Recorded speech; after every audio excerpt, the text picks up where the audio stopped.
الحمد للہ وکفا وسلام علی عبادہ الذین اصطفى اما بعد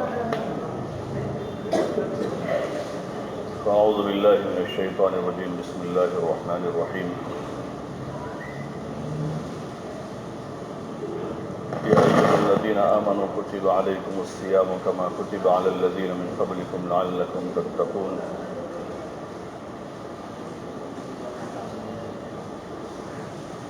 صدق اللہ العظیم۔ محترم دوست اور بزرگوں، اللہ جل جلالہ و عز والہ نے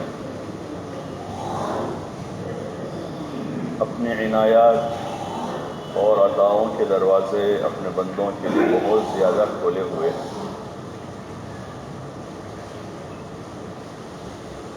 اللہ تعالیٰ اپنے بندوں بندیوں کو ہر طرح سے نوازنا ہی چاہتا ہے۔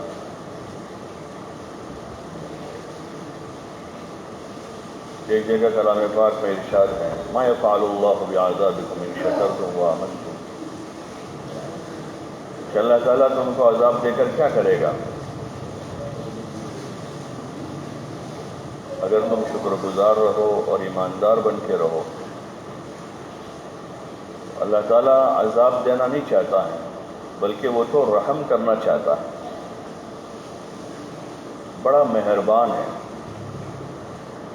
روزانہ ہم کئی مرتبہ بسم اللہ پڑھتے ہیں، بسم اللہ الرحمن الرحیم، شروع اس اللہ کے نام سے جو بڑا مہربان اور نہایت رحم کرنے والا ہے، کہ وہ اپنے بندوں پر بندیوں پر نہایت رحم کرنے والا اور بڑا مہربان ہے۔ اس نے اپنی عطا کے دروازے ہر وقت کھولے رکھے ہیں، رات دن صبح شام، اور اپنے بندوں کو وہ چانس دیتا ہے، موقع دیتا ہے کہ آ جاویں، تاکہ وہ بندوں کا بھلا کرے۔ بندوں سے اسے کچھ لینا نہیں ہے، اس کے وہاں لینے کی بات نہیں ہے، دینا ہی دینا ہے۔ مالدار کو بھی دینا ہے، غریب کو بھی اس کو تو دینا ہے، بادشاہوں کو بھی دینا ہے اور رعایا کو بھی دینا ہی دینا ہے، وہاں تو لینے کی کوئی بات ہی نہیں ہے وہاں۔ اور عطا اور مہربانی ہی مہربانی ہے اگر بندے شکر گزار بن کے رہیں۔ جو کچھ مصیبتیں تکلیفیں آفتیں ہیں وہ تو بندوں کے اپنے کرتوت ہیں۔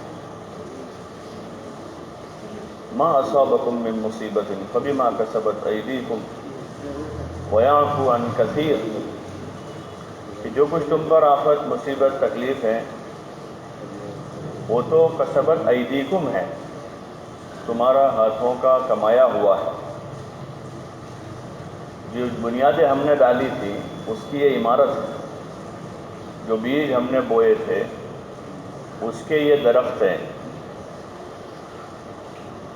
باقی آگے اللہ فرما رہا ہے وَيَعْفُو عَنْ كَثِيرٍ، کہ بہت سارا تو معاف کر دیتا ہے۔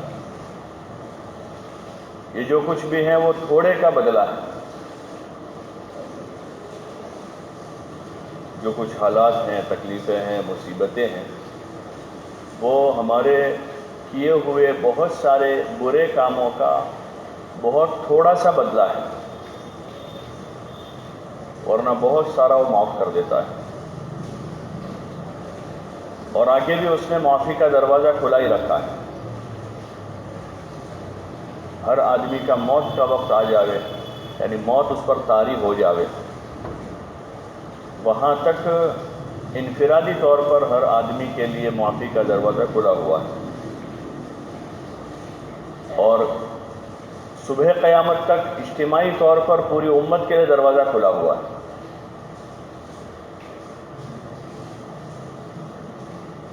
جب سورج مغرب سے طلوع ہوگا پھر توبہ کا دروازہ بند ہو جائے گا، معافی تلافی ختم ہو جائے گی۔ یہ جو مبارک ایام، مبارک مہینے، مبارک اوقات اللہ تعالیٰ کی طرف سے اپنے بندوں کو دیے جاتے ہیں، اس میں سب سے بڑا بونس کہیں، سب سے بڑا نفع کہیں، وہ ہمارے لیے ہیں کہ ہم ایسے ایام کی قدر کر کے اپنی مغفرت کروا لیں۔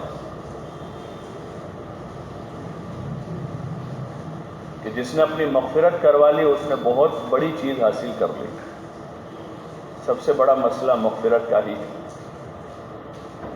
میدان قیامت میں بھی جو نفسا نفسی کا جو عالم ہوگا وہاں یہی مسئلہ سب سے بڑا مسئلہ بن کر ابھرے گا کہ کس کی بخشش ہو چکی ہے اور کس کی باقی ہے. اور دنیا میں بخشش کروانا، مغفرت کروانا بہت ہی آسان ہے. دنیا میں معافی اور مغفرت جو ہے بہت آسان ہے، چاہے وہ حقوق اللہ سے متعلق ہو، حقوق العباد سے متعلق ہو، دونوں طرف معافی بہت آسان ہے. اللہ کے معاملے میں تو بہت ہی زیادہ آسان ہے کہ وہاں تو بندہ جو بندے سے کوتاہیاں، جو چوک ہوئی، جو بھولیں ہوئی ہیں اس پر نادم ہو جاوے، سچے دل سے تائب ہو جاوے، پکی توبہ کر لے تو اللہ تعالیٰ کی شان کریمی سے پوری امید ہے کہ وہ بندوں کو معاف کر دیتا ہے. ہاں جو حقوق ہیں اس کے نماز، روزہ، زکوٰۃ، حج میں اگر کمی رہی تو اس کی قضا بہت ہی آسان ہے، وہ بھی مشکل نہیں ہے، بہت آسان ہے. جتنی نمازیں آدمی کی چھوٹی ہیں یاد کر کے اس کی قضا کر لیں، جتنے روزے چھوٹے ہیں آدمی یاد کر کے اس کی قضا کر لے، قضا کی پکی نیت کر لے. جو زکوٰۃ آدمی نہیں دے پایا پچھلے سالوں میں، اپنی زکوٰۃ کا حساب کر کے اس کو نوٹ کر لے، جتنا ابھی ہیں دے دیں، جو باقی ہیں اس کو ادا کرنے کی پکی نیت کر لے. باوجود وسعت کے آدمی حج نہیں کر پایا ہے تو آدمی اول وہلے میں اس کی کوشش شروع کر دے تو یہ بندہ تائب ہو گیا. اب جو اس کے ذمہ بھرپائی ہے ادا کرتا رہے گا. اگر اس نے ادا کر دیا تو ہو ہی چکا ہے، نہیں ہوا تب بھی چونکہ ادا کرنے والا تھا وہ، تو اس کی نیت کی وجہ سے قیامت کے دن وہ اپنی نیت پر اٹھایا جائے گا. اور جو معاملات بندوں کے ساتھ ہیں، ماں باپ کے ساتھ، بھائی بہنوں کے ساتھ، رشتہ داروں کے ساتھ، پڑوسیوں کے ساتھ، یا جن لوگوں سے بھی آدمی کا واسطہ پڑا ہے زندگی میں، ان لوگوں سے آدمی معافی تلافی کرے. یہ بہت ہی اہم امپورٹنٹ موضوع ہے، یہ بہت ہی اہم کام ہے ہر بندے کے لیے. ایک مہلک مرض سے زیادہ خطرناک چیز ہے یہ. ایک مہلک مرض جو ہے وہ آدمی کی موت کا سبب بن سکتا ہے، جو موت بغیر مرض کے بھی آنی ہے. لیکن حقوق کے معاملے میں اگر آدمی بندھا ہوا ہے تو وہ قیامت کے میدان میں ایسا پکڑا جائے گا کہ اس کے پاس نہ کوئی سفارشی ہوگا، نہ اس کے پاس بھرپائی اور بدلے کے لیے اپنے مقبول اعمال کے علاوہ کوئی اور چیز بدلے میں نہیں دے پائے گا. جن مقبول اعمال کی اس کو سب سے زیادہ وہاں ضرورت رہے گی، اور اگر وہ ہاتھ سے چلے گئے تو وہاں دوبارہ مقبول کام کرنے کا کوئی موقع نہیں ہوگا. اسی لیے بہت سے لوگ وہاں تمنا کریں گے، اللہ کی بارگاہ میں عرض کریں گے کہ ہم کو ایک مہلت اور دی جائے. فرجعنا نعمل صالحا انا موقنون، کہ ہم کو ایک چانس دیا جا رہے، ہم دنیا میں جا کر اب اچھے کام کریں گے، برے کام نہیں کریں گے. تو ان کو پوری قوت کے ساتھ انکار کر دیا جائے گا، کلا، کہ اب اس کا چانس اور اس کا موقع آپ کے پاس نہیں ہے. تو دنیا میں رہتے ہوئے اس کی ادائیگی آسان ہے. آدمی اپنے مہلک مرض میں رہتا مکان بیچ دیتا ہے. گزشتہ سال ہی اپنے یہاں کے ایک بھائی یہ بیماری میں مبتلا ہوئے، ایک جگہ گورنمنٹ ہاسپٹل میں ان کا علاج ہو رہا تھا. ان کو خود کو اطمینان نہیں ہوا تو انہوں نے اپنے رشتہ داروں کو میسج لکھا فون پر کہ بھائی میرا جو رہتا مکان ہے وہ بیچ دو، لیکن پرائیویٹ ہاسپٹل میں میرا علاج کرواؤ، یہاں مجھے بھروسہ نہیں. پھر وہاں سے ان کو منتقل کیا پرائیویٹ ہاسپٹل میں، اور 4-5 دن وہاں علاج ہوا اور ان کا انتقال ہو گیا. 3.5 لاکھ روپے خرچہ ہوا اتنے دنوں میں. تو آدمی نے اپنی جو پراپرٹی اس کے پاس تھی، وہ رہتا مکان تھا، اس کے علاوہ کچھ نہیں تھا. رشتہ داروں کو لکھ دیا اس نے، میرا مکان بیچ دو. لیکن میرا علاج پرائیویٹ ہاسپٹل میں کرواؤ، کیونکہ جان کو امپورٹنٹ سمجھا ہے کہ زندگی اہم ہے۔ ایسے ہی ہمارے سامنے آخرت بہت اہم ہے۔ رہتا مکان بیچ کر اگر حقوق ادا کرنے پڑے تو آدمی کو بیچ دینا چاہیے، کرائے کے مکان میں چلا جاوے، عیب کی چیز نہیں ہے وہ، لیکن حق کسی کا باقی رکھ کر جینا یا مرنا یہ بہت بڑا عیب ہے۔ کسی کا حق آدمی اپنے ذمے لے کر جی رہا ہو یا وہ حق لے کر آدمی چلا گیا دنیا سے، یہ بہت ہی اہم چیز ہے۔ آدمی کو کوشش کرنی چاہیے کہ حق کے معاملے میں چاہے روپے کا ہو، 5 روپے کا ہو، 100 روپے کا ہو، 1000 کا ہو، لاکھ کا ہو، کروڑ کا ہو، اس لمبی امید پر زیادہ قرضے نہیں کرنے چاہیے۔ عمر ابن عبدالعزیز رحمۃ اللہ علیہ کا مشہور قصہ ہے، جب ان کے پاس اپنے بچوں کو عید کی تیاری کے لیے سامان نہیں تھا، پیسہ نہیں تھا، تو گھر والوں نے ان کو مشورہ دیا کہ آپ اپنے اگلے مہینے کی تنخواہ بیت المال سے ایڈوانس لے لو، لون کے طور پر۔ وہ بات ان کو سمجھ میں آئی کہ اگلے مہینے کٹوا دیں گے۔ خزانچی سے انہوں نے بات کی تو خزانچی بھی انہی کا خزانچی تھا۔ اس نے کہا کہ امیر المومنین، کیا آئندہ مہینے تک آپ کو زندہ رہنے کی امید ہے؟ تو ایک دم سوچ میں پڑے گئے کہ نہیں بھائی، اتنی امید تو نہیں ہے۔ گھر والوں کو معذرت کر دی، بھائی میرے پاس انتظام نہیں ہے اور میں قرضہ نہیں کر سکتا ہوں کہ اگلے مہینے زندہ رہوں نہ رہوں۔ جب آخرت آدمی کے سامنے ہوتی ہیں تو آدمی اتنا ڈرتا ہے اور حق صاف رکھتا ہے سب جگہ۔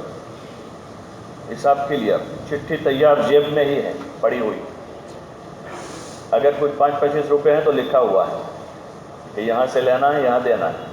ٹھیک ہے، آدمی معاملات کرتا ہے روزانہ، سبزی لاتا ہے، پھل لاتا ہے، کاروبار کرتا ہے، کپڑے خریدتا ہے، لیتا ہے، دیتا ہے تو ہوتا ہے۔ لیکن آدمی قرضوں پر قرضے کرتا جاوے، یہاں کسی کے 2 سال ہو گئے، کہیں 3 سال ہو گئے، کسی کے 4 سال ہو گئے، کسی کے 6 مہینے سے باقی ہیں، کہیں ہیں یہ، اور آدمی بے فکر جیسے آب حیات پی کر جی رہا ہو کہ کبھی مرنا ہی نہیں ہے اس کو۔ اور یہ قرضے بھی، ایک قرض تو آدمی کا وہ ہے جو انتہائی مجبوری میں ہوتا ہے کہ گھر میں کھانا پینا نہیں ہے، راشن کرائے قرضے پر لایا ہے، پہننے کے کپڑے ہی نہیں تھے، ننگا ہو جائے گا تو قرضے سے کپڑے لے آیا ہے، گھر والوں کے پاس کپڑے نہیں تھے تو ان کو قرضے سے کپڑے دلائے، یا آدمی بیمار ہو گیا اور علاج کے پیسے نہیں تھے، قرض لے کر علاج کروایا ہے، تو یہ مجبوری کا قرضہ ہے۔ باقی شادی میں آدمی نے 10 جوڑی دولہے کے، 15 جوڑی دلہن کے، اور ساس کے اور خسر کے اور ماموں کے اور نانی کے اور پتہ نہیں کہاں کہاں کے، سب کو 2-4 لاکھ روپے کا قرضے کر کے دیا ہے، تو ایسا کرنے کی ضرورت نہیں ہے۔ شادی میں خوامخواہ آدمی نے 1-2 لاکھ روپے خرچہ کر کے کھانا کھلایا لوگوں کو، اللہ نے اس کو مکلف ہی نہیں کیا، اس پر تو زکوٰۃ بھی واجب نہیں ہے، اس پر تو صدقہ فطر بھی نہیں آئے گا، کیوں کرتا ہے سارا؟ غریب ہے، وہ خود ہی غریب ہے، تو اس کو کیا ضرورت ہے کہ وہ قرضہ کر کے 2 لاکھ روپے خرچہ کر کے کھانا کھلاوے؟ لیکن چونکہ آخرت سامنے نہیں ہے، آخرت اگر آج میری آنکھ بند ہوئی ہے تو یہ تو سارا میرے ذمہ قرضہ لکھا جائے گا، کھانے پینے والے کھا پی کے اڑا دیں گے، پہننے والے چیتھڑے کر دیں گے، اور مکان چھوڑ کے جاؤں گا تو اس کو پتہ نہیں کیا گد بنائیں گے، یہ 100 بار کے مکان کے 10 ٹکڑے ہوں گے اس میں تو۔ جس کے فرنٹ کے واسطے میں نے جھگڑا کیا تھا بھائیوں سے اور بہنوں سے، آج اس کے فرنٹ کی انہوں نے گد بنا ڈالی ہے، 3-3 بار پر تقسیم کیا ہے۔ ابھی ذرا تو سوچے کہ کیا کرنے جا رہا ہے، ذرا اپنی عقل کا استعمال کریں۔ اتنا زیادہ مست ہو کر نشے میں، جیسے کوئی شرابی نشے کے میں ہوتا ہے، اس وقت اس کو نہ چھوٹے کی سمجھ میں آتی ہے، نہ بڑے کی سمجھ میں آتی ہے، اور نہ اس کو کسی عالم کی سمجھ میں آتی ہے، نہ کسی غیر عالم کی وہ سمجھتا ہے، نہ اس وقت ماں کی سنتا ہے نہ باپ کی سنتا ہے، اس کی نظر میں کوئی معزز نہیں ہوتا جب وہ نشے میں ہوتا ہے۔ ایسے ہی جب دنیا کا نشہ چڑھتا ہے آدمی کو تو اس کے نظر میں کوئی معزز نہیں ہوتا۔ حضور علیہ السلام نے ایسے زمانے سے پناہ مانگی ہے۔ حدیثوں میں ایک دعا آتی ہے جس کے الفاظ کچھ آگے اس طرح ہیں: لا يتبع فیہ العلیم ولا یستحی فیہ من العلیم قلوبہم قلوب الاعاجم والسنتہم السنت العرب، کہ اللہ ایسے زمانے سے میری حفاظت کرنا کہ جس میں کسی ذی علم، کسی عالم کی بات بھی نہ سنی جاوے۔ لا یتبع فیہ العلیم، کہ کسی عالم کا بھی اتباع نہ کیا جاوے، ولا یستحی فیہ من الحلیم، اور کسی بردبار کی بھی اور کسی حلیم آدمی کی بھی شرم نہ بھری جاوے، کہ آدمی کوئی کسی کی شرم نہ بھرے اور باتیں ایسی کرے وہ جیسے عرب فصیح اللسان بات کرتا ہے، آدمی کے سب کچھ جانتا ہے، وہ پوری شریعت کا جیسے وہ عالم ہے اور ایک ایک جزوی کو کھول کھول کر رکھتا ہے، اور دل جو ہے دل وہ عجمیوں جیسے سخت ہو جاوے، یعنی بات تو عربوں جیسی قرآن اور حدیث کی زبان میں فصیح اللسان ہو، یعنی باتیں بڑی بڑی کرتا ہو، اور دل عجمیوں جیسا ایسا سخت ہو، پتھر دل ہو کہ اس پر کوئی چیز اثر ہی نہیں کرتی۔ ایسے زمانے سے حضور صلی اللہ علیہ وسلم نے پناہ مانگی ہے، اور وجہ یہی ہوتی ہے جب آدمی غافل ہو جاتے۔ حضور نے فرمایا تھا کہ موقع پر کہ ایک زمانہ آئے گا کہ دنیا کی قومیں تم پر ٹوٹ پڑے گی، جیسے کھانے والے دسترخوان کے کھانے پر ٹوٹ پڑتے ہیں، ایک ساتھ سب لگتے ہیں تو سارا کھانا ختم کر دیتے ہیں، اسی طرح دنیا کی قومیں تمہارے اوپر ٹوٹ پڑے گی۔ تو صحابہ نے پوچھا: رسول اللہ، کیا اس وقت ہماری تعداد کم ہوگی؟ وجہ یہ بنے گی کہ ہم تعداد میں کم ہوں گے، وہ ہم پر غالب آ جائیں گے؟ تو حضور علیہ السلام نے فرمایا کہ نہیں، ایسا نہیں ہوگا، اس وقت تمہاری تعداد ابھی کے مقابلے میں کئی گنا زیادہ ہوگی، بہت زیادہ تعداد ہوگی۔ پھر کیا وجہ ہوگی؟ تو حضور نے فرمایا کہ تمہارے اندر وہن پیدا ہو جائے گا، وہن پیدا ہو جائے گا۔ تو صحابہ نے پوچھا: ہے رسول اللہ، یہ وہن کیا چیز ہے؟ حضور علیہ السلام نے فرمایا: حب الدنیا وکراہیت الموت، کہ دنیا کی محبت اور موت سے نفرت، یہ چیز پیدا ہوگی، تو وہن پیدا ہو جائے گا، اور اس وہن میں ایسے سب مبتلا ہوں گے اس کی وجہ سے کہ دنیا کے اور لوگ تمہارے اوپر چڑھ بیٹھیں گے، جیسے ابھی دنیا بھر میں ہو رہا ہے۔ جن کے پاس پیشاب کرنے کا طریقہ نہیں ہے وہ آج ہم کو طریقہ سمجھا رہے ہیں، جن کے پاس پورا نظام درہم برہم ہے، جن کے پاس نہ عقائد کا علم ہے، نہ معاملات ہے، نہ معاشرت ہے، نہ اخلاق ہے، جو بالکل جنگل راج اور جانوروں کی زندگی گزارنے والے، آج اہل کتاب مسلمان جن کے پاس قرآن ہے، جن کے پاس حضور صلی اللہ علیہ وسلم کی مبارک زندگی ہے، ان کو وہ مشورہ دے رہے ہیں۔ وہ وجہ اس کی یہی، اس لیے یہ موقع ہے۔ عقل مند وہی ہے جو موقع سے فائدہ اٹھا لے، یہ عقل مندی ہے۔ اپنا معاملہ کلیئر کرے، اپنے معاملات کو کلیئر کرے، یہ سمجھے کہ آج مرنا ہے، بس آج شام کو عصر سے پہلے موت آنی ہے، تو جمعہ کے بعد اپنے سارے لوگوں سے معافی تلافی کر لیں، جہاں لینا دینا باقی ہے ان کا دے دیں، جن کا لیا ہوا ہے ابھی نہیں ہے تو اپنے پاس لکھ کر اس کو کلیئر چٹھی بنا کے تیار رکھیں۔ چٹھی تیار ہونی چاہیے، مسلمان کی چٹھی ہر وقت تیار رہتی ہے۔ جیسے روزمیر دکاندار لوگ، تاجر لوگ، ان کی روزمیر کلیئر ہوتی ہے روزانہ کی، کہ آج کا یہ لیور، آج دیوڑ ہے، اس کا چوپڑا روزانہ کا ہوتا ہے، تو پچھلے کئی سالوں کا حساب ان کو مل جاتا ہے۔ ایسے مسلمان کی چٹھی تیار ہونی چاہیے۔ ایک زمانہ تھا جس میں وصیت واجب تھی، ہمارے یہاں بھی اسلام میں میراث کی آیتوں کے نزول کے بعد اس کے وجوب منسوخ ہو گیا، لیکن وصیت مستحب ہے کہ آدمی اپنی وصیت تیار رکھے۔ ابھی ہمارے نوجوان ایک عالم دین ہیں اپنے یہاں کے مولوی ادریس صاحب، انہوں نے ایک مختصر رسالہ اس پر لکھا ہے، وصیت نامہ۔ وصیت نامہ گجراتی میں بھی ہے اور اردو میں بھی پڑھنا چاہیے اس کو، کہ آدمی کو اپنے حقوق اللہ کے اور بندوں کے حقوق کے درمیان میں کس طرح کی تقسیم ہے، اور آدمی کو اپنی وصیت ہر وقت لکھے رکھنی چاہیے۔ پھر اس میں آدمی تجدید کرتا رہے، اس کی کل لکھ دی، اب آج کچھ آیا تو اس میں مزید اضافہ کرے، لیکن آدمی اپنی چٹھی تیار رکھے، کیونکہ حساب اللہ کے وہاں دینے کا ہے۔ حساب اللہ کے وہاں ہے، کس کا لینا ہے، کس کا دینا ہے، کہاں چکانا ہے، کہاں سے لینا ہے، کتنا کس کا ہے، گھر کا ہے، باہر کا ہے۔ آدمی دنیا میں جیتا ہے، لیوڑ دیوڑ کرتا ہے، اور لمبی ادھاری تو کسی امید پر بھی نہیں کرنی چاہیے، چاہے آدمی کے پاس سامنے بیلنس ہے، اگر بقدر کفاف روزی کا انتظام ہے تو زیادہ دھندا کرنے کی ضرورت نہیں ہے، بہت زیادہ پھلانگے مارنے کی ضرورت نہیں ہے، مقدر کی روزی خدا دے کے رہے گا، اپنی آخرت سامنے رکھیں اور اتنا وقت عبادت و اطاعت میں لگا دیں، روزی مقدر کی ضرور مل کے رہے گی۔ جو لوگ کم دھندا کرتے ہیں ان کو مقدر میں لکھا ہوا ہے تو تھوڑے میں خوب برکت ہو جاتی ہے، اور جن کی مقدر میں نہیں ہے تو بہت ساری پھلانگے مارتے ہیں، 50 لاکھ کا ٹرن اوور کیا لیکن مہینے کے بعد حساب کیا تو 50 لاکھ نے 50,000، اور کسی نے 10 لاکھ کا ٹرن اوور کیا ہے، مہینے کے بعد حساب کیا تو 20 لاکھ ہو رہے ہیں۔ روزی مقدر کی ہے، زیادہ پھلانگے نہیں مارنی چاہیے، ایسے ماحول میں زیادہ نہیں بیٹھنا چاہیے۔ ہاں، جہاں ایمانداری سے، سچائی سے، امانت داری سے دھندا ہوتا ہو ایسے لوگوں کے ساتھ آدمی کو بیٹھنا چاہیے اپنی تجارت سیکھنے سمجھنے کے واسطے۔ باقی ادھر ادھر کی خام خواہ کی آدمی ٹھوکتا رہے، میں نے یہ لیا ہے وہ خریدا یہ، اور آدمی اس کے پیچھے پیچھے وہ بھی اس لالچ میں آ کر ایسے دھندے کر ڈالے کہ جس میں لاکھوں کا مقروض ہو جاوے، یا اپنے اوپر ٹینشن اور لوڈ بڑھا کے آدمی زندگی گزار رہا ہو، اس سے بہتر ہے کہ آدمی غربت کی زندگی گزارے، غربت کی۔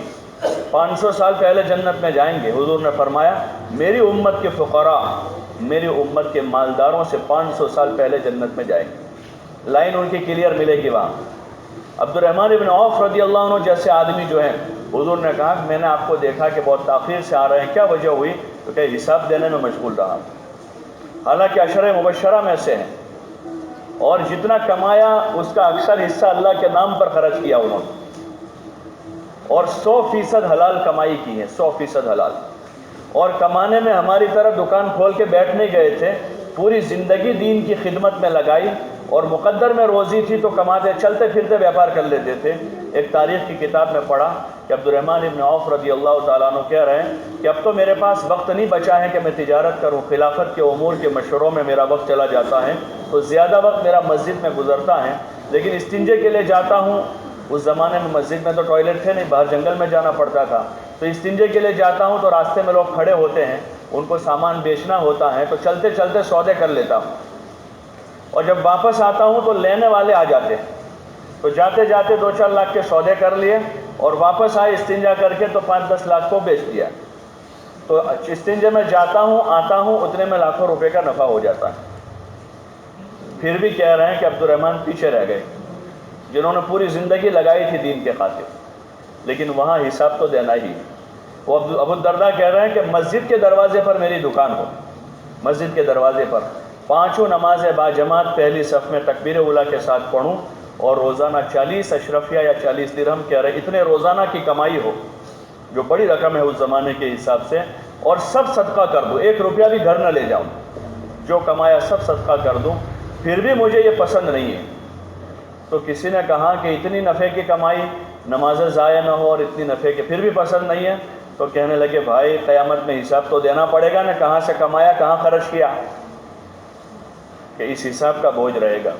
اس لیے بہت زیادہ پھلانگے نہ ماریں، بقدر کفاف پر راضی رہیں، حلال کمائی کرنے کی کوشش کریں، ضرور کماویں، کمانا چھوڑنا نہیں ہے، اپنی ضرورتیں خود پوری کریں، خود کفیل رہیں۔